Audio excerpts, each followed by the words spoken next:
When I took my first congregation for UGC,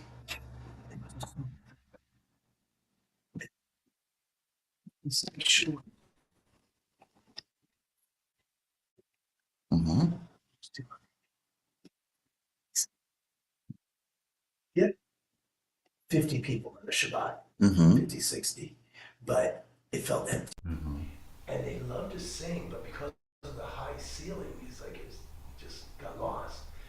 So we actually built down and turned the big sanctuary into social hall and added an addition to the building with a sanctuary with a low ceiling and 90 seats. And the people was in the middle, and when 50 or 60 people would show up, it would just rock, like the room would shake. Mm-hmm. But it's building down, so like something like this is fantastic because you get 20 people, it's totally full. Yeah. So in Vero, I could seat 130 in that sanctuary, and I loved it because it didn't.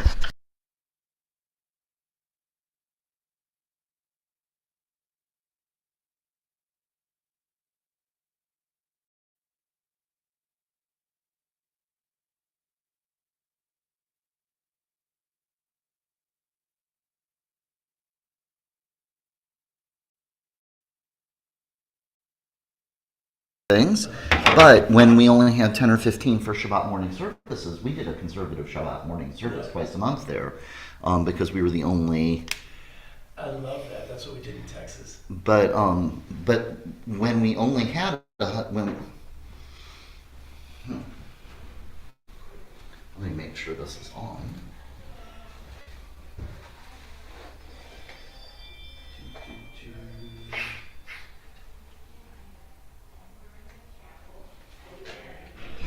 Yeah, but Apparently, if it's not plugged into the wall, it doesn't work if it's not it plugged. doesn't work.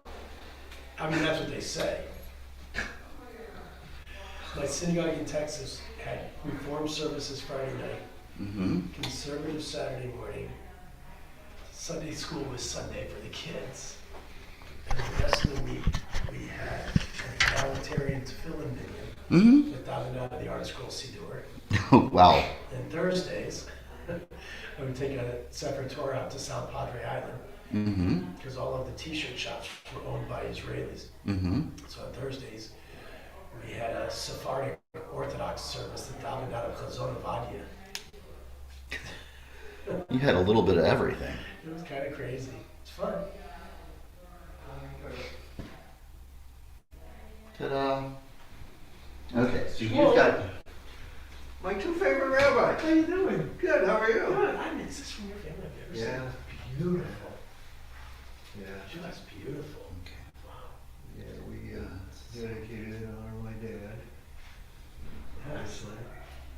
I mean, Shorsky, I know, so I figured it was your family. This used to have a light in it that tilted. It does. There's a light switch to your left. Oh. Ah. Yeah, so it's not as, it used to cast a shadow Oh, on the really? wall, Yeah. but I guess that one went out and nobody could find the right one. I've got that in my dining room. Yeah, but yeah. Beautiful. Just beautiful. Fantastic. All right. Here we go. So we got Zoom up. So the three of us should have a good time today. Oh, please. You know the world we live in. Everybody will be here in the next 5 minutes. Yeah. Okay. Do you have Taliesim around here? Yes.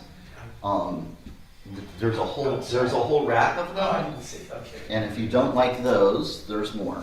I think they're over here. Yeah.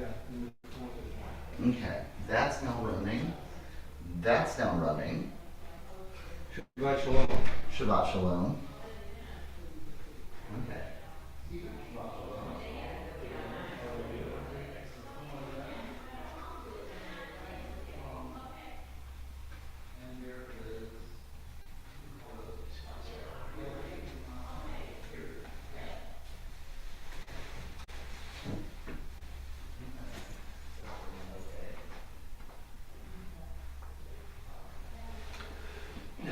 For Shabbos. He has, part of his service is normally I just put it on, but he makes it part of the service. Oh, really? Okay. This is gonna be interesting. Maybe here for Shabbos morning. Yeah, Shabbos morning here is occasional. That's what he was saying. Yeah. Actually, Once a month or something. actually, I'm the one who brought it back. Really? We used to do it, but, I mean, it's a Reformed synagogue. And most Reformed synagogues tend to just do Friday night and Yeah. learn about mitzvahs on Saturday. So, The problem is if you I've have been going to Chabad. really. Yeah. How is it? I like it. You know, there's good points and bad points to everything. And so I get certain things out of this synagogue, and I get certain things. I like the tradition of reading from the Torah on a Saturday morning. Yeah. And, you know, it's just more traditional, and I like that. You know, I'm a big believer that if you build it, they will come. And like I'm very traditional in my practices. Yeah, I'd say. But like I had a small city, deep South Texas. I mean, on the Mexican border, and you would expect nobody to show. You do it, and they come, and it takes a while. You gotta not get frustrated at it. So they bring it back once a month is a good start. But my son and daughter, Since he's been here, a lot of good things have changed. So Yeah. we're happy. good. I think if you expose people to the tradition, they, and you know what, a half-hour Shabbos morning service, it's good stuff. Yeah. We always had Shabbat morning nights. We get 120 families. And Reform. Friday night was Reformed. Okay. Conservative service. Oh, it's still with video. Hmm? There's been video also in the channel. We figured it out. To the special rule. So if somebody wants to watch on stream, they're able to watch on stream. That's true. That's true. It's dying fast. It is. It's dying. And It really. Reform is If you don't set, if you don't knock the camera off and whack yourself in the head, it's a lot easier. It's the sacred of the Jewish people. Wait, Jewish people? The Jewish people. Wait, there are Jewish people? There are. Don't tell anybody. Yeah. They're everywhere. Control. Even the people sitting right next to you. Maybe you can't tell, so that's why you need to look out. I would say I could smell them, but. Shalom. Shabbat Shalom, Ray. Shabbat shalom. Social hall. Yeah, I know. Okay. No, I was going to bring them in here and just let them sit so we can eat during services. That would be fine, honestly. As I pointed out multiple times this week, before the destruction of the temple, when our people prayed, it was more like going to hibachi than sitting in a shul, Oh, yeah, it's right? a holy bat barbecue. That's all it was. There was hibachi. Yeah, it was BYO. Beef. Yeah, BYOB, bring your own bowl. I said M for meat, but bowl is good enough. Yeah, because it's not meat or beef until it's dead. Right. Yes. Have you seen that? Good point. Have you seen that Saturday Thank- Night Live skit with- Thank you, O vegetarian one. Yes, that's right. Nick Bargatze did a great bit on Saturday Night Live as George Washington. They're talking about this new country that they're establishing. And he said, we will have freedom and liberty. And we'll make up our own words in the English language.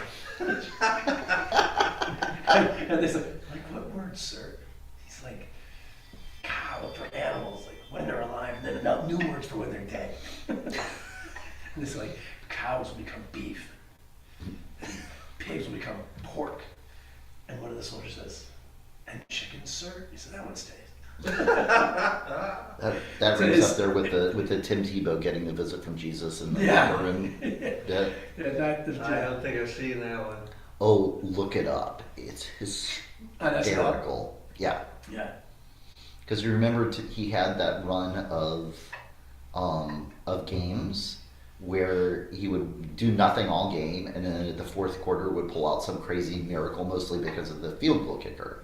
Yeah. And so they did a whole bit where he was in the locker room thanking God and Jesus and his love of Jesus for his success on the football field, and Jesus shows up to talk to him about it. It's really funny. That's funny. Was it irreverent? Yes. Was it really funny? Yes. Yeah. Sometimes irreverence is very funny if it's done right. Okay, and if I work the screen right, we should be able to get a scroll of the Premier League 10 o'clock games going. What about the Olympics? We could do the Olympics. I have not watched the Olympics since 1972. No kidding. No, none of it. Not at all? Maybe Why? a clips somewhere. Really? Why? I was so devastated. I was 12 years old, and I was like all over it. I still remember the 69. Yeah, the 60. Shabbat Shalom. 68. Shabbat Shalom. I still remember Teofilo Stevenson, one of the heavyweight, the Cynthia Alexia, one of the Springtime. No, it's springtime. So sad. in Germany. What is it? Springtime in Germany. No, this weather. Okay. Oh, Didn't this you weather. say, what was you said when I asked about the Karl Bach music? Sorry? What did you say when I asked about the Karl Bach music? I said I separate the teacher from the Torah. Right. So wouldn't the same thing apply to separating what happened with terrorism in Munich from the rest of the Olympics? No, because I see shedding blood and death is very different from. Well, we'll talk. We watched the opening ceremonies last night, and You can't blame the Olympics for what happened. I blame the Olympics, not for what happened. No, I blame but the Olympics for they didn't ignoring really of it. they didn't really stop. They didn't really They should have acknowledge. canceled, and now they allow Palestine to compete. I'm sorry, the nation, the only nation that shed blood at the Olympics should never be allowed to compete. And it's not even a nation. We've gone the last 2 years. And I'm sorry. Regular Olympics. I don't know that they're at the Winter Olympics, I object to but everything about it. but just it was because on one level it's completely cheesy, over the top, and then another level, seeing all of those young people who there is some connection with them competing for their countries, and then all coming together. It's just that it is. Oh, it's very nice. I just can't bring myself. Shabbat shalom. to engage. Shabbat Shalom. I just can't bring myself to engage. Can't do that either. There's all kinds of water in You're swimming. this. Diving, water polo.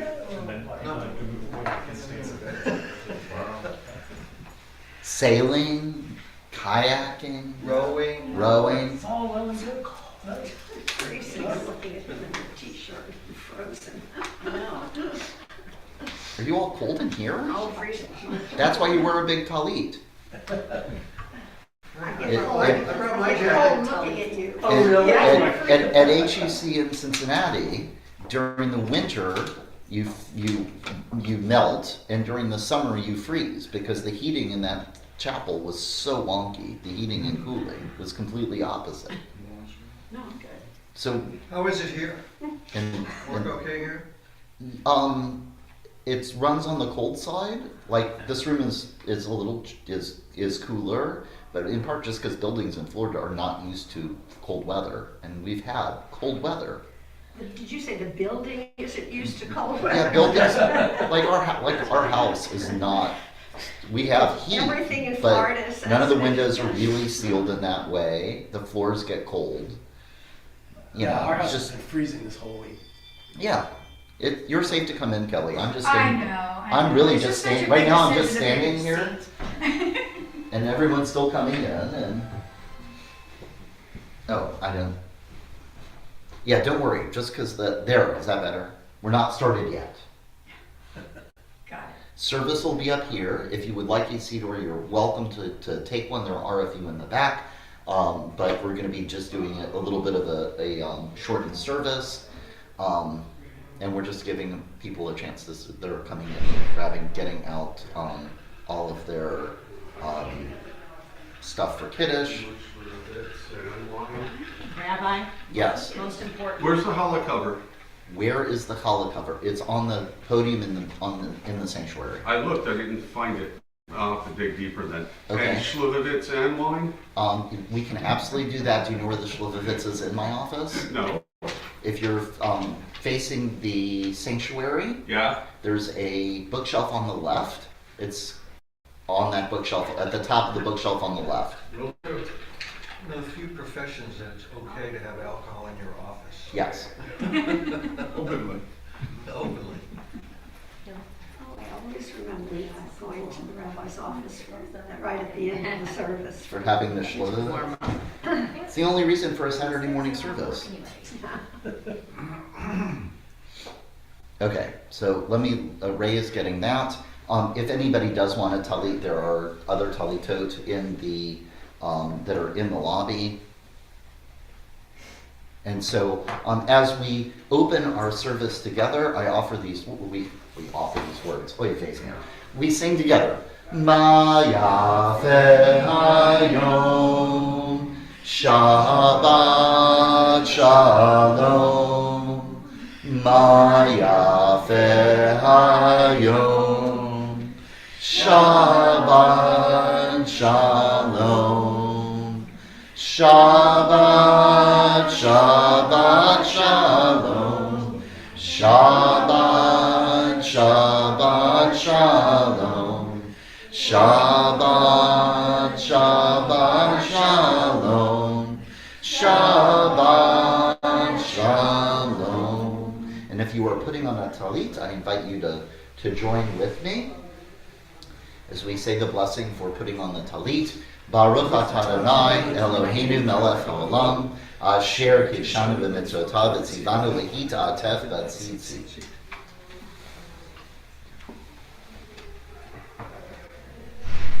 And then we are all rise. And the beauty of these Nisim B'chol Yom is that they give us an opportunity to wake up, to stretch ourselves body and spirit, to realize from the tips of our toes to the tops of our ears that we are awake and in this place. And so we just offer these words responsively.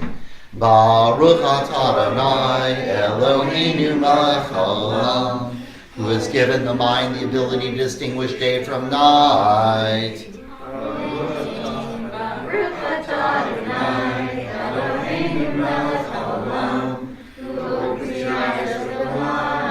Amen. Baruch atah Adonai Eloheinu melech haolam, who frees the captive. Amen. Baruch atah Adonai Eloheinu melech haolam, who lifts up the fallen. Amen. Baruch atah Adonai Eloheinu melech haolam, who stretches the earth over the waters. Amen. Baruch atah Adonai Eloheinu melech haolam, who strengthens our steps. Amen. Baruch atah Adonai Eloheinu melech haolam, who clothes the naked. Amen. Baruch atah Adonai Eloheinu melech haolam, who strengthens the weary. Amen. Baruch atah Adonai Eloheinu melech haolam, hama'avir sheina me'enai u'numa me'afapai. Amen. Baruch atah Adonai Eloheinu melech haolam, who makes us see the good God. Amen. Baruch atah Adonai Eloheinu melech haolam, Shasani ben chorin. Amen. Baruch atah Adonai Eloheinu melech haolam, who has made me a Jew. Amen. Baruch atah Adonai Eloheinu melech haolam, Ozer Yisrael b'gvura. Amen. Baruch atah Adonai Eloheinu melech haolam, who gives Israel splendor. Amen. As we are seated, and we see these are words of study that remind us of the incredible things that we experience as we come together as a community. Elu devarim she'en lahem shi'or, she'adam ochel perotehem b'olam hazeh, v'hakeren kayemet lo le'olam haba ve'elu hen. These are the things we do in our lifetime that make this world a better place and will be remembered about us after we have died. They are Kibud Av Va'im, Honor your parents. Ugmilut Chasadim, Do acts of love and kindness. V'hashkamat Beit HaMidrash Shacharit Ve'arvit, Attend the house of study morning and night. V'hachnasat Orchim, Welcome guests in your home. Uvikor Cholim, Visit the sick. V'hachnasat Kala, Celebrate with the wedding couple. Uvayat Hamet, Pay respect for the sunrise. V'yun Tefillah, Pray to the best of your ability. V'hava'at Shalom Bein Adam L'Chavero, Make Peace when people disagree. V'talmud Torah Keneged Kulam. Realize that the study of Torah is equal to them all, because by studying Torah, you learn how, when, and why to do all these things. And so as we are together, and by the way, this is going to be a little bit of a shorter service, because we are joined by Rabbi Ed Rosenthal from Tikkun Hayam, and this is part of our celebration or appreciation of Tu B'Shvat, which was last week. And so it is going to be a little bit of a shorter service, but also give us a chance to do some rather incredible study. And so as we are here on this Shabbat morning, yada da da da, yada da da da, yada da da da, yada da da da, yada da da da, yada da da da, yada da da da, yada da da da. Am I awake? Am I prepared? Are you listening to my prayer? Can you hear my voice? Can you understand? Am I awake? Am I prepared? Baruch Hu et Adonai HaMevorach. Baruch Adonai HaMevorach. Le'olam va'ed. Le'olam va'ed. Yada da da da. Yada da da da. Yada da da da. Yada da da da. Yada da da da. Yada da da da. Yada da da da. Yada da da da. Praise Adonai, to whom our praise is due. Praise be Adonai, to whom our praise is due now and forever. Praise be Adonai, to whom our praise is due now and forever. As we are seated, and I offer these words for creation and God's light. Imagine the sunset and sunrise, the sun making the whole sky ripple with beautiful colors. As the day comes to an end, we thank God for the power of the light and the ability to see the beauty and wonder of creation. Baruch atah Adonai, Yotzer ha'ma'orot, v'ha'erenenu b'toratecha, v'dabek l'beinu b'mitzvotecha, v'yached levavenu li'ahava u'lira et shemecha. Together, enlighten our eyes in your Torah, focus our minds on your mitzvot, unite our hearts in love and reverence for your name. Then we will never feel shame, never deserve rebuke, and never stumble. Having trusted in your great and awesome holiness, we celebrate your salvation with joy. Gather us in peace from the four corners of the earth, and lead us upright to our land.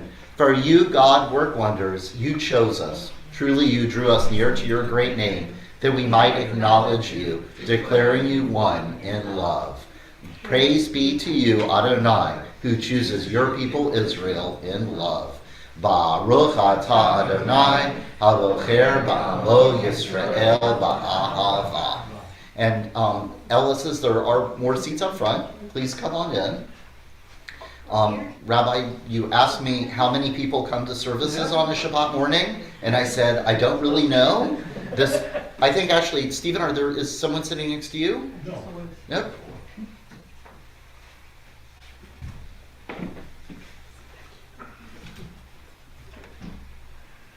What a wonderful experience to have, a room full of people. And so as we are here, one of the minhagim, one of the incredible customs of Shema is to close your eyes and to open your ears. It is the contradiction of the words that as we say that we are going to hear and listen for God's presence and unity around us, that we call out in a loud voice. And so we do both and. We both call out these words of connection, and then we also open our ears to listen to all of our voices come together in awe. Shema Yisrael, Adonai Eloheinu, Adonai Echad. Baruch Shem Kivod Malchuto Leolam Vaed. Hear, O Israel, Adonai is our God, Adonai is one. Blessed is God's glorious majesty forever and ever. Ve'ahavta et Adonai Elohecha b'chol levavcha u'b'chol nafshecha u'b'chol me'odecha ve'hayu ha'devarim ha'ele asher anochi mitzavecha Hayom alevavecha, v'shinatam levanecha, v'dibarta b'ham, v'shitecha b'veitecha, uv'lechtecha b'derech, u'shokbecha uv'kumecha, u'kshartam leot al yadecha, v'hayu totafot b'einecha. Uktavtam amazazot beitecha uvisharecha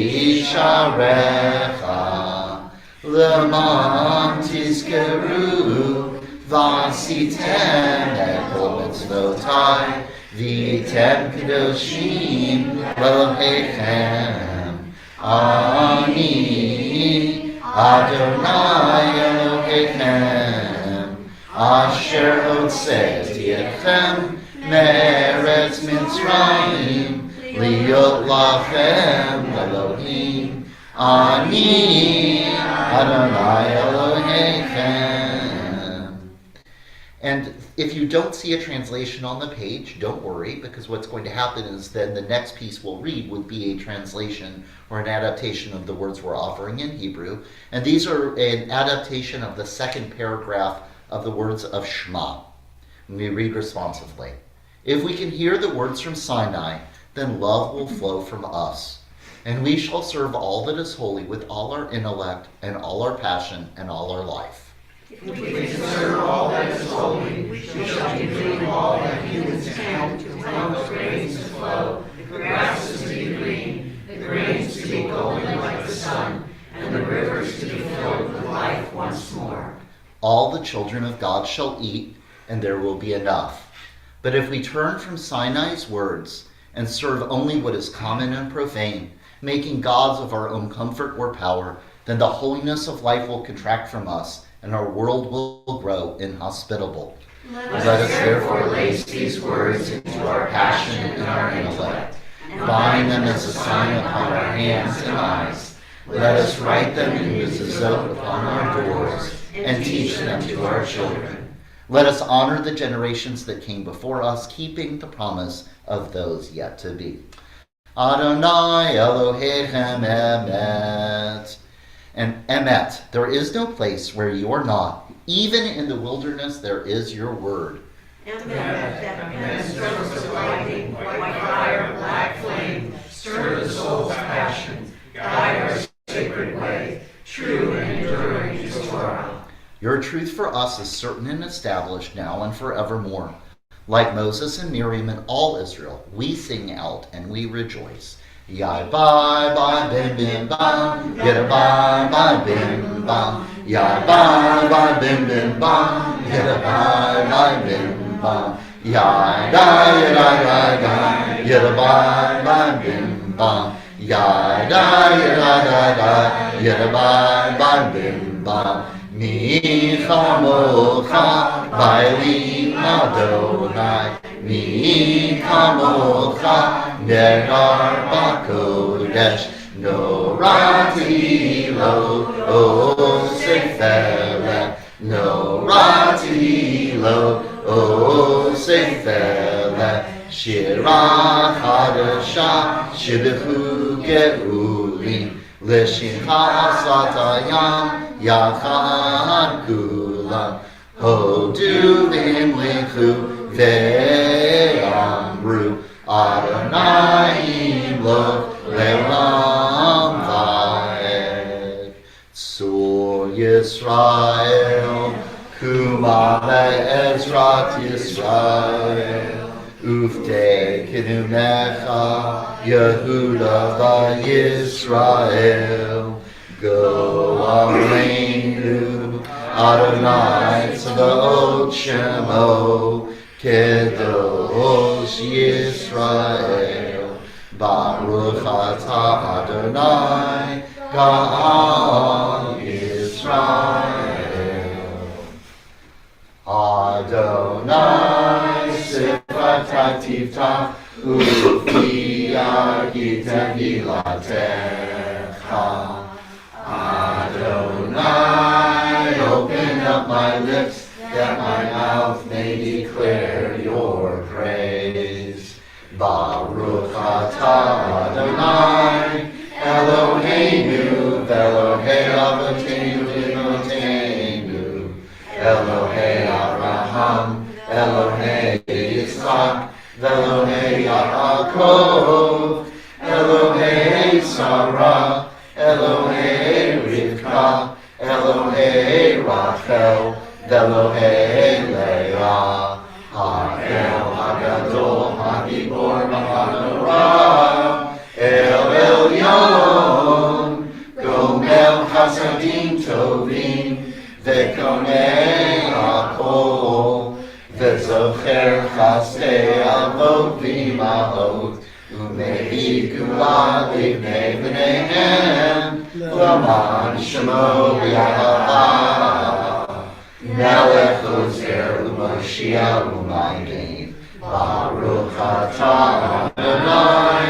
Magen Abraham, Ve'ezrat Sarah, Atah Gibor Le'olam Adonai, Mechaye HaKol Atara L'Hoshia, Mashit HaRuach U'Morin HaGashem, Mechakel Chaim B'Chesed, Mechaye HaKol Berachamim Rabim, Somet Noflim V'Rofeh Cholim, U'Matir Asurim, U'Mekayem Emunato, Lishenei Afar, Michamocha Ha'Yivurot, U'Mido Melach, Melech Memit, U'Mechayeh, U'Matzliach Yeshua, V'Ne'emat Ha'Chayot HaKol, Baruch atah Adonai, Mechayeh HaKol. Those who keep Shabbat by calling in delight will rejoice in your realm. Those who hallow Shabbat will delight in your goodness. For being pleased with the seventh day, you hallowed it as the most precious of days, drawing our attention to the work of creation. The people of Israel shall keep Shabbat, observing Shabbat throughout the ages as a covenant for all time. It is a sign for all time between me and the people of Israel. For in 6 days Adonai made heaven and earth, and on the seventh day God ceased from work and was refreshed. Baruch atah Adonai, Mekadesh HaShabbat. We praise you, Adonai, who sanctifies Shabbat. Baruch atah Adonai, Shotcha Levadcha B'yirah Na'avod. You are our God, whom alone we serve in reverence. Baruch atah Adonai, Hatov Shimcha Ulchana Elohod. Eternal God, whose nature is goodness, we give you thanks and praise. Together, O sovereign source of peace, let Israel, your people, know enduring peace. For it is good in your sight to bless Israel and all peoples continually with your peace. We praise you, O God, for you bless Israel with peace. Baruch atah Adonai, Amvarech et amo Yisrael, Shalom.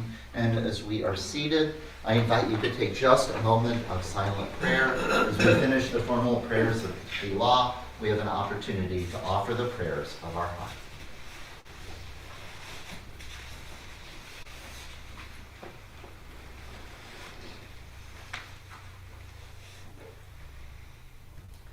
Oh, say shalom bimromah.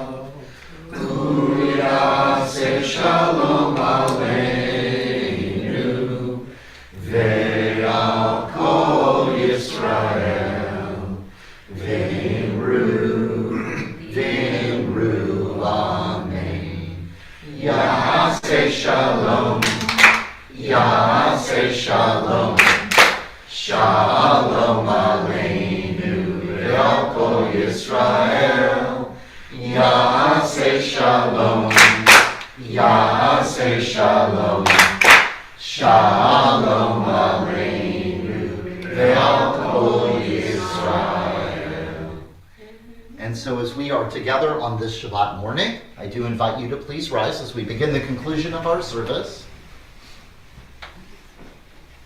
Aleinu l'shabeach l'adon hakol, lateh gedula l'yotzer b'reshit, shelo asanu k'dei haratzot, velo samanu k'mishpachot adama, shelo sam chalkeinu kahem, v'gor aleinu k'chol hamonam, v'anachnu chorim, u'mishtachavim u'modim, lifnei melech, malchei hamlachim, hakadosh baruch hu. Someday every person will hear God's words and do what God commands. We pray with all our hearts. Let there be no more fighting and violence and war. Let the time come soon when people will be kind to each other, when no one will be hungry or homeless, when everyone will be free. Let us begin. May our love and care bring nearer the time when all people will be one peaceful human family. On that day, all people will say, Adonai is the one and only God of the whole world. V'ne'em Adonai, Melech al kol haaretz, Vayom hahu, Yeh Adonai echad, U'shemo echad.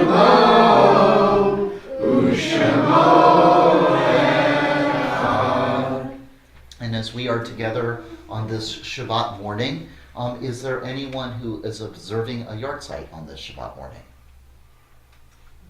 Is there anyone who is in the midst of a year of Kaddish? And we think I will offer the name of Nancy Smith. She was one of my congregants in Vero Beach, and she's being laid rest tomorrow. But if you've seen those little bags of sunshine, that was one of her passion projects. She was an incredible caregiver. Had started her career as a midwife and retired. And when you're retired, that doesn't mean that you stop working. It means you find new ways to wear yourself out. And she was part of our caring community group and went on to become a chaplain volunteer at the hospital in Vero. And in my last couple of years there, she came to me and she said, Rabbi, we should do these little bags of sunshine. I had a great idea. And I said, we've tried challah, we've tried blankets, we've tried soups. No one ever took anything. And she said, I want to give it a try. She went out with her own money, and she did not have a lot, and bought the Biscoff cookies, and the tea bags, and the honey sticks, and all of this stuff, and had the caring community put them together, and it was absolutely extraordinary to see as people started taking them and hear the stories of how people's lives were changed by those little acts of caring that they inspired. And Nancy proved that people really did need little bags of sunshine. It was so powerful that we brought it here, and it is so incredible to watch. There's people to take those bags and they disappear in our lobby to go bring some sunshine to people. And so there are so many people who have no one to say Kaddish for them. And so I know that there's a community on the East Coast that will be honoring Nancy tomorrow. But we offer this Kaddish as a way of honoring and remembering those who have died, to be able to bring their memory as a blessing with these words of praise. Can we also add Ed Herman? Absolutely. Ed was a stalwart of the Florida Holocaust Museum, just passed away this week, and he was a docent and a survivor. Wonderful guy. Amen. Yitkadah v'yitkadah shemei rabbah b'yalman tivrach beruteh b'yamlech malchuteh b'chayechom v'yomechom v'chayedechol beit Yisrael b'agalah v'zman kariv v'yimru amen. Yehei shmei rabbah v'varach le'olam le'omed amaya yitbarach v'yishtabach v'yita'ar v'yitnaman v'yitnaseh V'yitadar, v'yitalel, v'yitalal, shmei b'kudashah b'reku, le'elam min kol birchata v'shirata, tushbechata v'nechamata, da'amira v'yamah v'yimru, amen. Yehei shlama rabba min shemaya, v'chayim aleinu v'yakol Yisrael, v'yimru, amen. Oseh shalom b'ramah, u'yaseh shalom, May the source of peace send peace to all who mourn and comfort to all who are saying goodbye to someone they love, as we say Amen. As we are seated, and there's one other name I would add, and I'm probably going to horribly mispronounce it.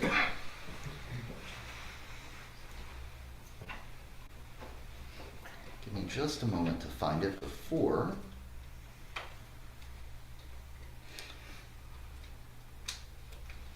So many of you know that I really absolutely love garden projects and taking care of the earth, which is what in part brings Rabbi Ed Rosenthal to us this morning. And a few years ago, I was stunned to find an incredible story about a woman and her husband in India.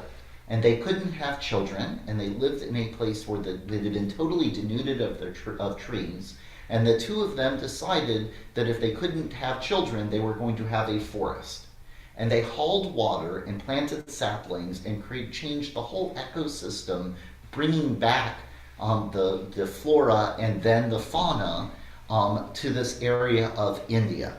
It was so powerful that there were some of the kids of the village got involved, and at the age of 100, she actually adopted a 27-year-old man who had been in the village, whose parents had died, or he had gotten cut off from his family, and she actually passed away in very recently. I saw the article this morning. They think she was 113 years old. And her name Salu Maranda Thimika, and I think Salu Maranda actually means planter of trees. I have her picture. It's really absolutely extraordinary, and I've taught it as we've done some of our different projects, like our seed papers that we'll be planting. I've used her story a number of times because it's just phenomenal. Because what did she say? She said, I want to take care of the world. One of the ways I can take care of the world is by planting trees. And that's what she and her husband did. And they completely changed that area of India by being able to bring trees and how they change the environment to that space. Just all with our own chutzpah and ruach and koach and spirit and strength. While I was in Vera, one of the things that caught my attention was a organization called Repair the Sea. And we lived on the beach. It was Vero Beach. We definitely lived on a beach in Vero Beach. And on that beach, we found out about this incredible program called Reverse Tashlich. And with Reverse Tashlich, you had a chance to do an ocean cleanup that was right around the time of the High Holy Days. And so we scheduled, and I reached out to repair the sea, and we actually had the International Coastal Cleanup was at that time, and I remember that first year, and we were ready to go out, and a hurricane hit. And then we went out the next year, and we got a little bit of cleaning up to do, but we had to end quickly because we had to then start packing up because a hurricane was hitting. And I feel like there was a theme of hurricanes right at the midst of getting ready for the high holidays for a number of years, but we did get to actually do some of that reverse tashlich work, and we've continued to do it here. And so it was really when I found out that we would be coming to Clearwater, I was very excited because I knew Repair the Sea was based here in Pinellas County, but I hadn't really crossed paths with Rabbi Ed Rosenthal. And so what an incredible gift to be able to come to where this all started, to be able to connect with Rabbi Rosenthal, to be able to bring him to our congregation. And as he and I have talked about, if Tu B'Shvat is about planting in the earth, how important it is also to talk about taking care of the sea. And so I'm just going to offer your short bio, a little bit of your bio. There's not much to it, you know. So he is the founder and CEO of Tikkun Hayam, of Repair the Sea, the only Jewish environmental organization that focuses solely on water and the aquatic environment. The mission of Repair the Sea is to share the spiritual wonders of water and the sea from a Jewish perspective, to promote interfaith harmony and cooperation, and to raise awareness and encourage action to address the threats facing aquatic environments. Before founding Repair the Sea, Ed was a congregational rabbi for 12 years in New Zealand and Texas, with 23 years with Hillel. He's been the campus rabbi at Emory University, an executive director at Cornell University Hillel, and then for 13 years he has become bar mitzvah with the Hillel regional director here in Tampa Bay. He has won a number of different awards, and it is so exciting to have you with us this Shabbat morning. Our worship has ended, so if you would like to take off your talit, and I would also like to note the time is 10:32, and so if anyone, and we just did a fairly complete Shabbat morning service in half an hour. It can be done. Which is a blessing and a curse, because that means all of you now know that I can do a whole service in 30 minutes. But I happily exchanged my spot Thank with... you, Rabbi. Oh, I need the clicker. And so the middle button is for, don't ask me why, but the middle Got it. one is forward. Okay, well, first of all, thank you all for letting me join you. Shabbat Shalom. And my watch broke, so I don't have a timer, so if it starts getting boring, just let me know. We don't have to stop until Su'udat Shlishi. Okay, there we go.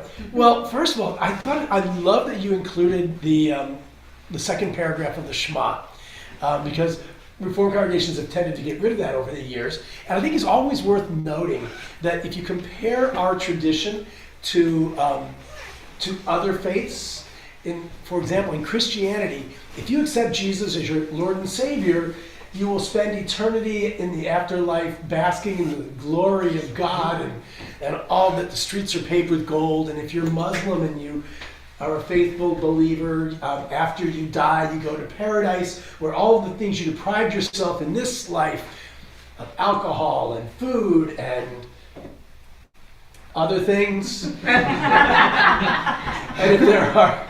if you die in battle or you kill a Jew, then there are children here, so I'm not going to say what you get for that one, but that's, you all know what you get. Anyway, for Jews, if we are good and we follow the ways of Torah, what do we get?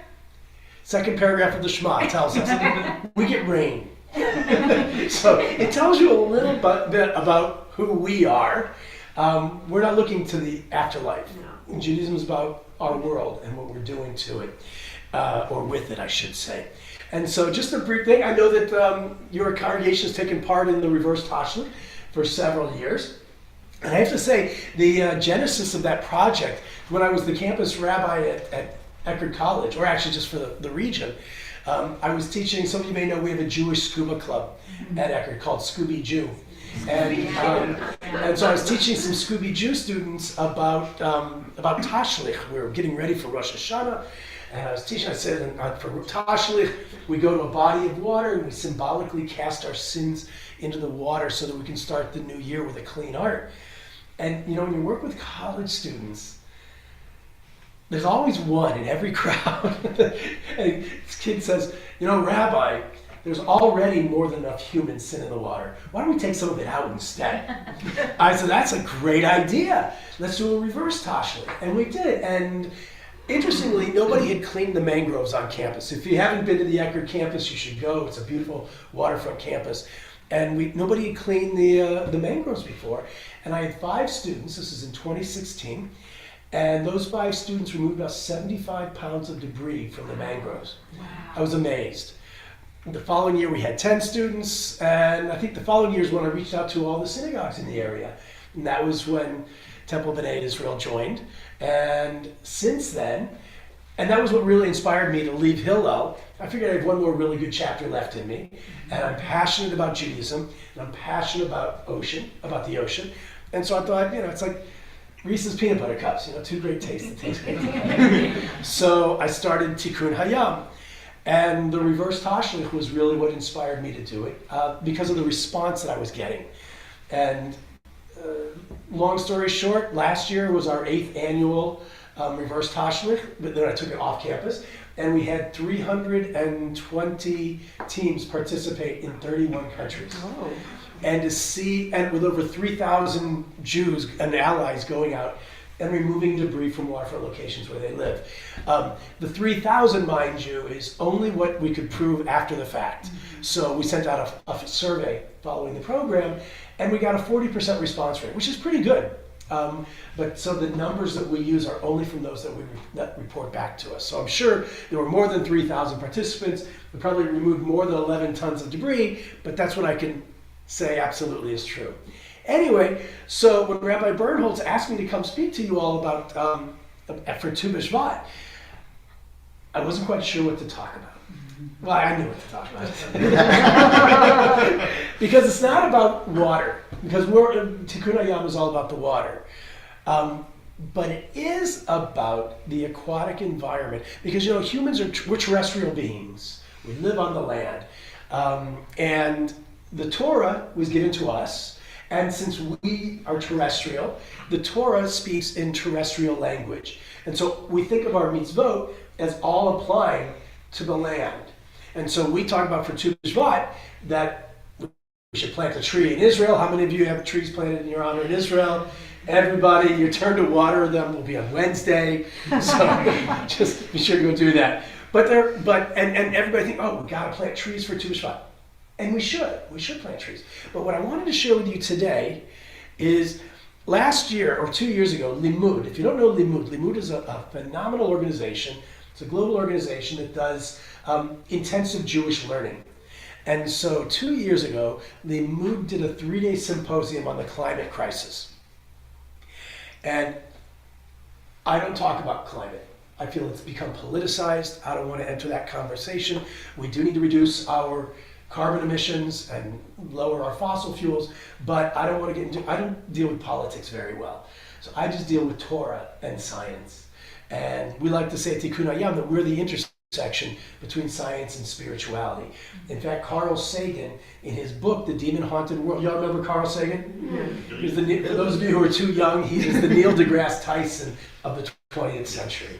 And in his book, The Demon Haunted World, Carl Sagan said that the notion that science and spirituality are mutually exclusive does a disservice to them both. And so at Tikkun Hayam, we like to see ourselves at the intersection between science and spirituality. So Limud did this 3-day symposium on the climate crisis, and I got the email, and I couldn't help but notice that Tikkun Hayam wasn't doing any sessions. And so I wrote to the CEO, and I said, look, we're a new organization, you probably don't know about us, but if there's space, I would love to do a session. And he said, oh, well, of course we know about Tikkun Hayam. To which I said to myself, well, clearly not enough to invite me to do something. And that's okay, I didn't take it personally. But he said, yes, I could do a session. So I did a session. And the session that I did was, because all of the sessions were about divesting from the oil companies, how to have a demonstration at a bank to get them to divest, how to address climate anxiety, all of these things that were very, in my mind, negative. and I don't like dealing with negativity. So I did a program called Carbon Tunnel Vision. There's more to the climate change than meets the eye. And I had 10 people sign up for my program, which was not a great turnout. But when we did the session, it was on Zoom. I asked people, I said, why did you take this program? And they said, because what I'm going to speak about is, well, I'll get to it in a second. But I asked how were you, and they said they'd never heard the subject that I was doing, and that was why they wanted to learn something new. So this is our planet. We're all familiar with it, right? There's home, right down that little thing sticking out at the bottom. My approach to the climate is this: to address climate change from the perspective of carbon emissions and fossil fuels alone is like treating a heart attack without addressing diet and exercise. If you only approach it from fossil fuels and carbon emissions, we're missing a significant part of the bigger picture. Because here is our planet from another perspective. 70% of our planet is water. I mean, I'm going to just share a few things about water that you maybe know, maybe you don't, but I want to make sure we're all on a level playing field. 70% of our planet is water. And the ocean produces 50 to 70% of the oxygen on Earth. That's more than all the rainforest, trees, and plants on the planet combined. So when we talk about the rainforest, the Amazon rainforest, as the lungs of the planet, it's not actually correct. The ocean is the lungs of the planet. The rainforest is important, but it's more like the window unit. It's not really the full lungs of the planet. Because every other breath that you take, every other breath, whether you live in Florida or Nebraska, is produced by the ocean.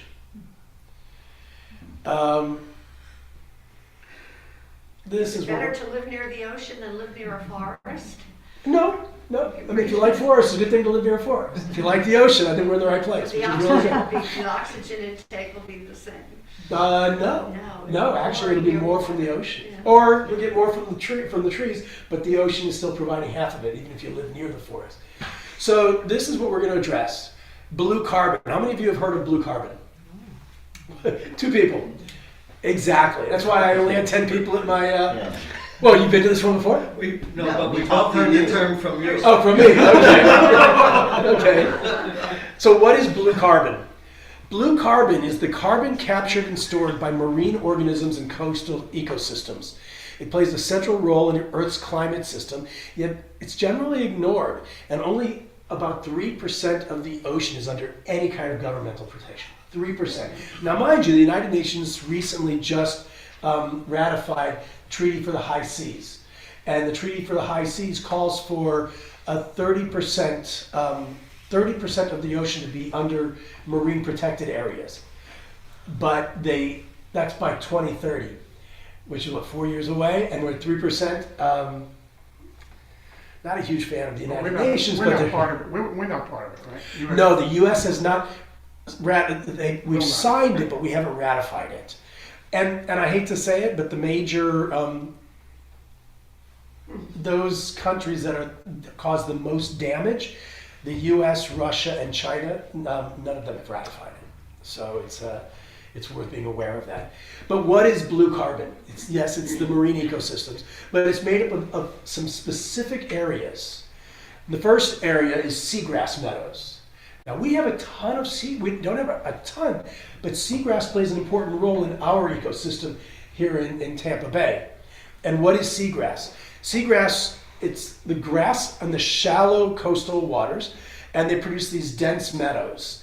If any of you are boaters, you always want to make sure you never drop your anchor amongst the seagrass because it's easily destroyed. But despite occupying only 0.2% of the ocean of the seafloor, seagrass accounts for 10% of the ocean's capacity to store carbon. 10%. It's an incredible thing. 0.2%. That's a number we all. Yeah, as Jews, we should be aware of the 0.2%. Why? Because there's only 0.2% of Jews out of the world population. Oh. And look at what we do, the contributions we make. 10% of the chutzpah. Yeah, exactly. So seagrass could be the Jews of the marine ecosystem. I hadn't thought of that. Very good, thanks, Steve. But they Put that in your next presentation. but seagrass can sequester 1,230 pounds of carbon per acre per year, and globally it stores up to 20 gigatons of carbon annually. But again, out of sight, out of mind. People don't think about it. We drop our anchors in the seagrass, we tear it up. We lost so many acres of seagrass back when we had the Piney Point disaster a few years ago, when all of that phosphate came into Tampa Bay. We lost hundreds of acres of seagrass. And the connectedness, that was when we had huge manatee mortality. Not just because the water gets colder around here, it's been getting colder. They didn't have any food to eat. The manatees were starving because we had killed so much of our seagrass that year. And seagrass absorbs carbon 35 times faster than tropical rainforests. 35 times faster.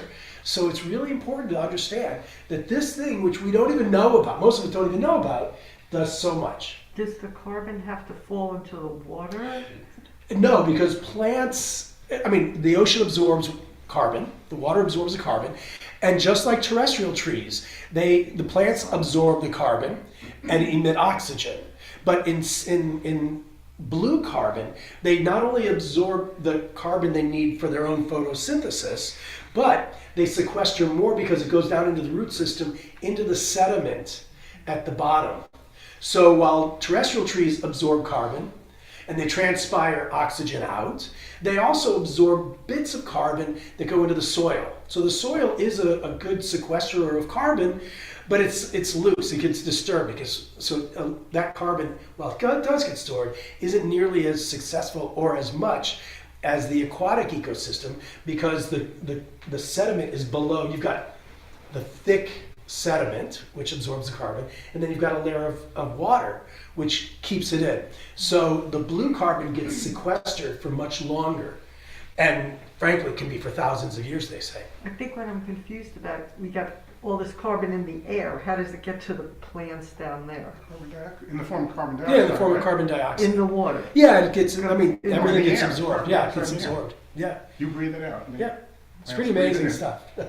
The second area of blue carbon are mangroves. And again, something that is very common here, but for a lot of people it's blocking my view.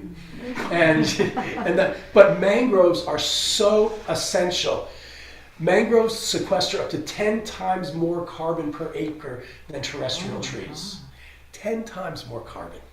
They can sequester about 2,000 pounds of carbon per acre per year, but 20 to 30%, to 35% of global coverage has been lost in the last 50 years. Now, something that sequesters so much carbon, we should be protecting much more than we are. And a lot of it is natural.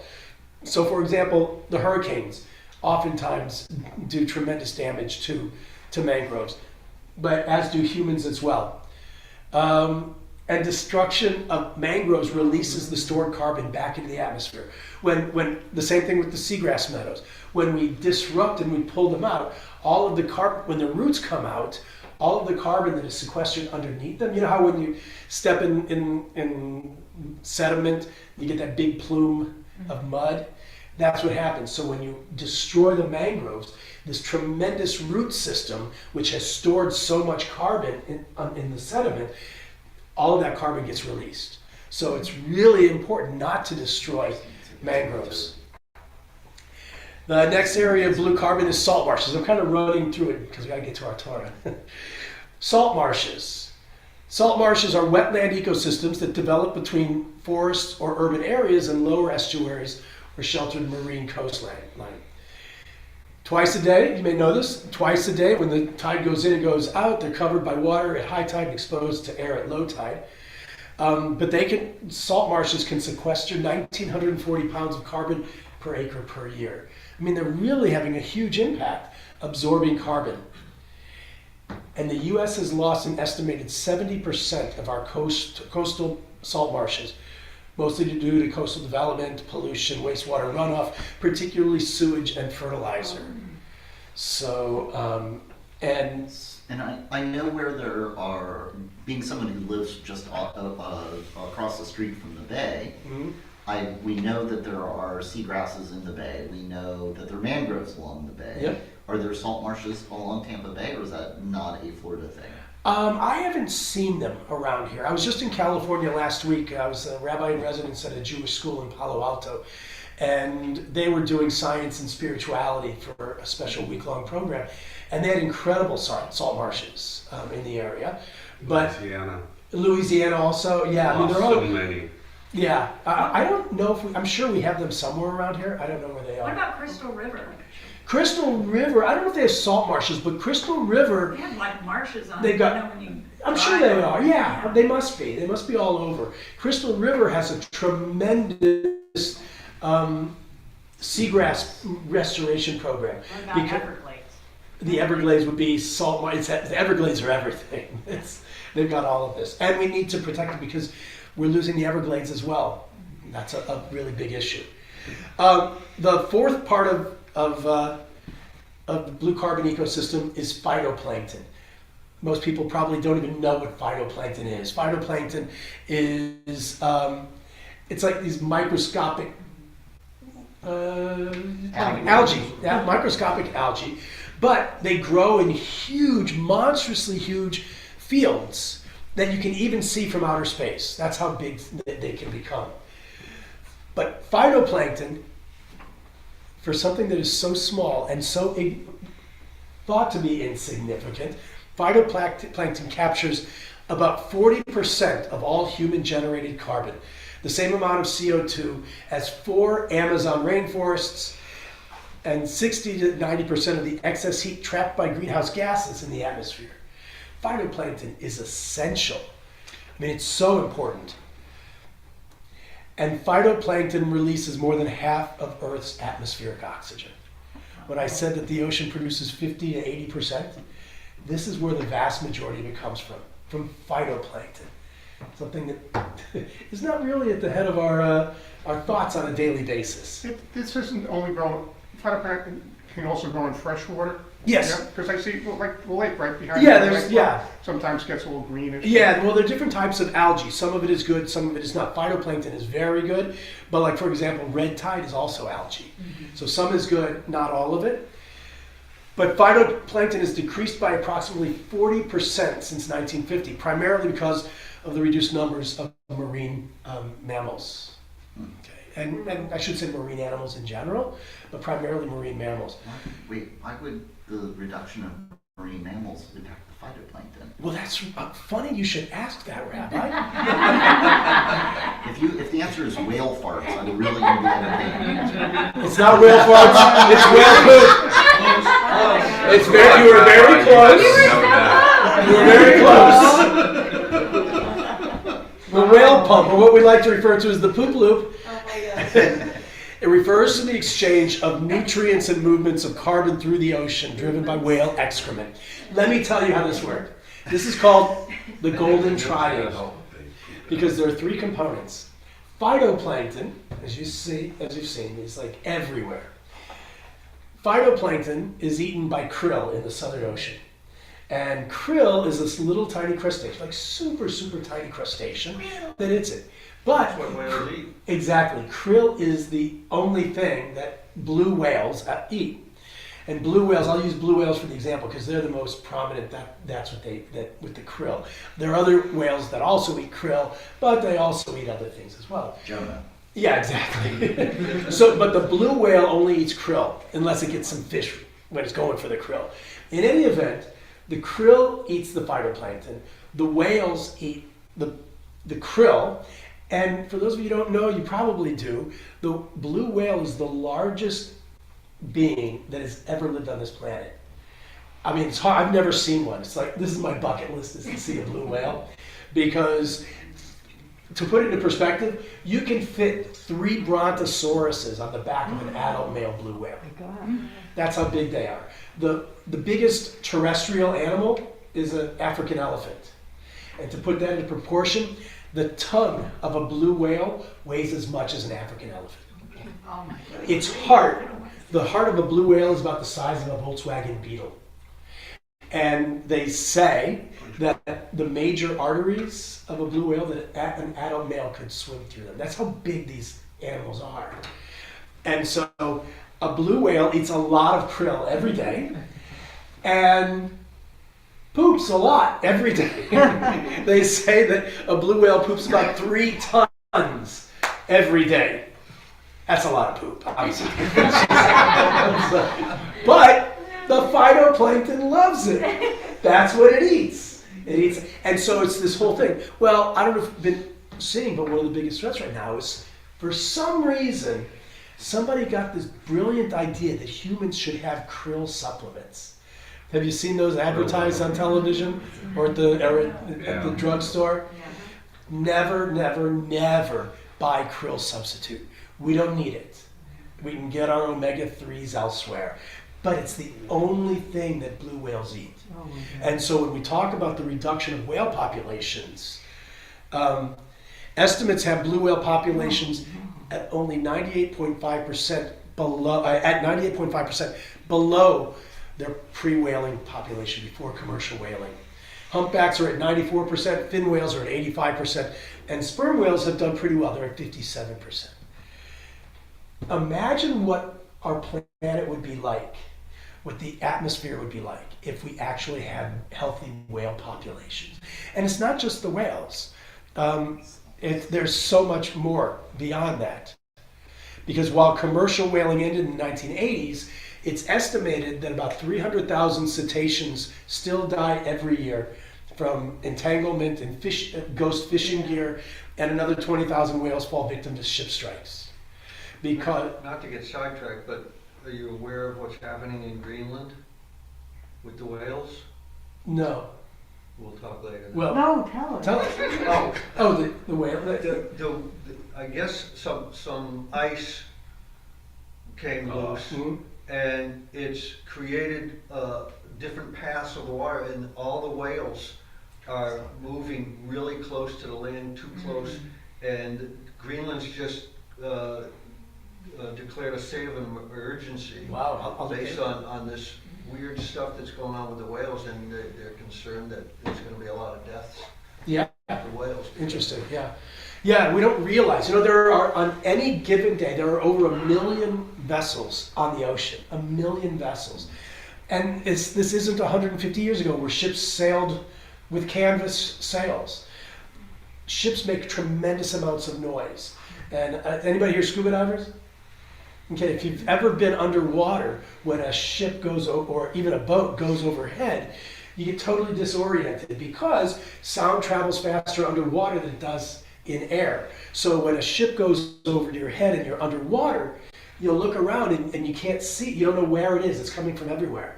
And remember, whales communicate with sonar. And so with all of the shipping on the ocean nowadays, the great whales, the big whales, aren't able to communicate. A blue whale can communicate 500 miles with other blue whales.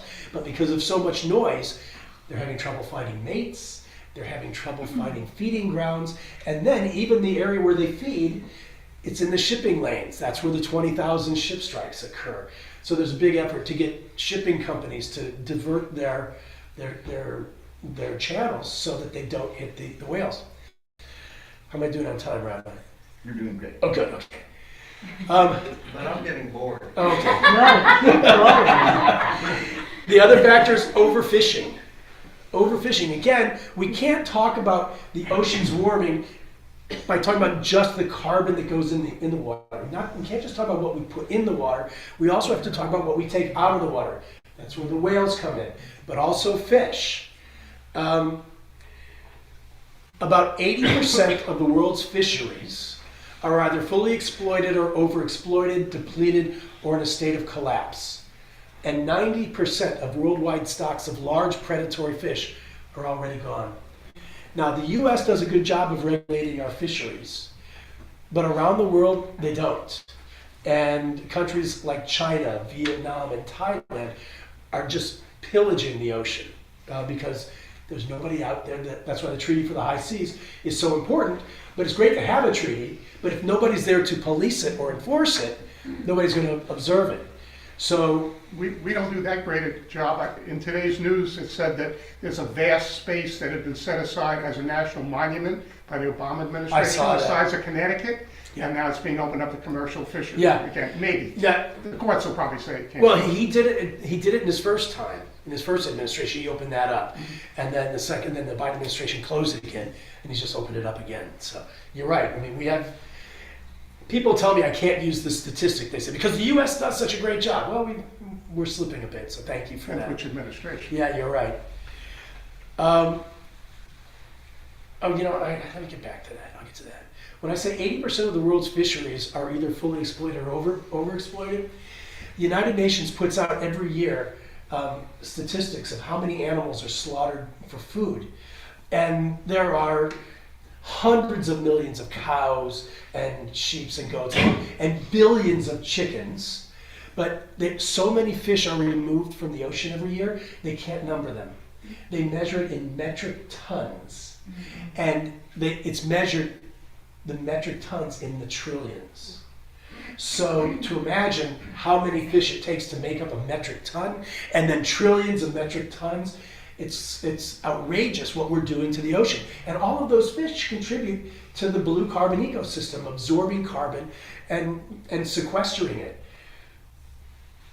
Do you all know what the greatest ocean predator is? Yeah. Yes, of course it's man. Yeah. Of course. Do you know what the second greatest ocean predator is? Take a guess. Dolphin.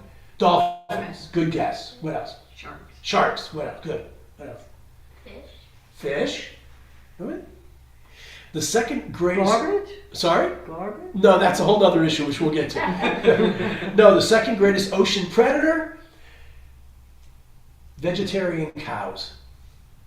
Oh my god. Cows. Cows. Cows are the second greatest Right. predators. Why? Because these industrial fishing, Catching fish and feeding it. they grind it up into livestock Yeah. meal. Yeah. I think the third greatest ocean predator are house cats. Oh my god. You go to the grocery store, it's salmon, Everything it's is tuna. fish. Oh. If you've ever seen like a bluefin tuna, these are fish that weigh up to 1,000 pounds. Trust me, a house cat is not going to eat a bluefin tuna. In fact, if a cat fell into the water, the bluefin tuna would eat it. Like it's not their natural food. I'm waiting to see Purina come up with a mouse flavored cat food because it would get more appropriate. It's but that's what they're doing. So they're overexploiting, and that is having an impact. It's not just what we put into the water, but also what we take out. Every year, 80 to 100 million sharks are slaughtered. Actually, in the most cruel and barbaric way you can imagine, shark fins. So people in Asia can eat shark fin soup. And every year, globally, 12 to 15 humans are killed by sharks. But humans kill 80 to 100 million sharks. They're the ones who should be afraid of us. We shouldn't be afraid of them. And if anybody Is that deliberately caught, or was it caught in nets and stuff like No, that? deliberately caught. Deliberately caught. And what's even worse is if you're going to catch them, at least use the meat. But the shark fin industry is so cruel. They take the sharks out of the water, cut all the fins off while it's still alive, and just throw it back in the water because it's too intensive to do the meat, Process the whole thing. to process the whole thing, and they just use the fins. Well, Which they is use it just, for cat food. they could use it for cat food, but they don't. Oh my god. And if any of the divers here have ever been diving with sharks, it is like one of the most. Didn't you get married with sharks? You got married with sharks? In the aquarium. I love it. That's brilliant. Sharks are just. We're wearing tuxedos. Okay. The sharks were? Oh, you. Okay. No, they're incredible. And if you've ever been in the water with them, okay, if you're swimming and you're in the water with them, it might be a little scary. I don't know. But if you're on scuba underwater with sharks, it's awesome in the biblical sense. Not, oh, that pizza's awesome. I mean, to dive with sharks is truly an awesome experience. The world produces about 400 billion pounds of fish and seafood every year. And it's crazy. And because of illegal, unreported, and unregulated fishing, it's referred to as IUU, there are no accurate figures for global fishing. I'm going to move a little faster through this last bit because we want to get to the Torah. I realize, yes? We hear about global warming. Mm-hmm. Does that impact? Sure it does. All the Yeah, because of the carbon that gets emitted and gets absorbed in the water. That's why the ocean is getting warmer. But there's so many other factors involved that it's not just because if the blue carbon ecosystem were healthy, and I think what you're seeing is it is not. If it was healthy, the ocean would be able to absorb more carbon than it currently is, which would offset, not completely, we still have to reduce our carbon emissions, but it would be a much different state of affairs than it is now. One other thing, you mentioned China, which we keep hearing that China is dumping in the Yellow River, which goes to the Pacific, and so all the impact of what's going on by people in countries where there's no regulations, but in our country where you can't do those things. Exactly. Yeah, there's all of that. So if it's not the United Nations, who will it be to modify that process? It's a good, I don't have the answer, I wish I did. There's all this killing of dolphins too. Yeah, it's in Japan. Yeah. Yeah, it's terrible. That's a whole other story on mitzvot of the sea. And sorry about Lechaim, but let's come back and do that another time, Rabbi. So dead zones are also a factor to consider.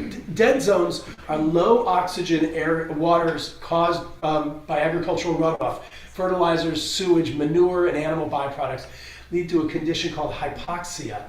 And hypoxic conditions are unable to sustain life and cause die-offs of marine life. So I tell people, I'm like, I don't fertilize my yard. Okay, my neighbors probably are upset with me, but it's still green, it's just not all grass. And because the fertilizer gets it runs off and creates more algae that then, and Not it's the good kind. yeah, not the good kind. And then also, as much meat as we're producing, not all meats are required to process their waste and their fertilizer and the manure and the urine that comes from so many animals that we consume ends up in the water systems and creates dead zones.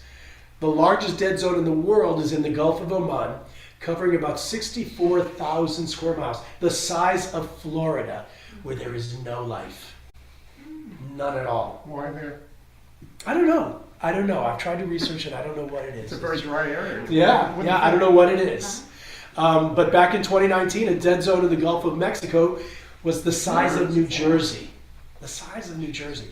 And you all have been here when we've had our red tide. The red tide, I live on Tierra Verde, couldn't go outside when we had the last red tide because of the smell. And dead fish everywhere. You saw the pictures. They were cleaning it up with backhoes and tractors and bulldozers. Horrific.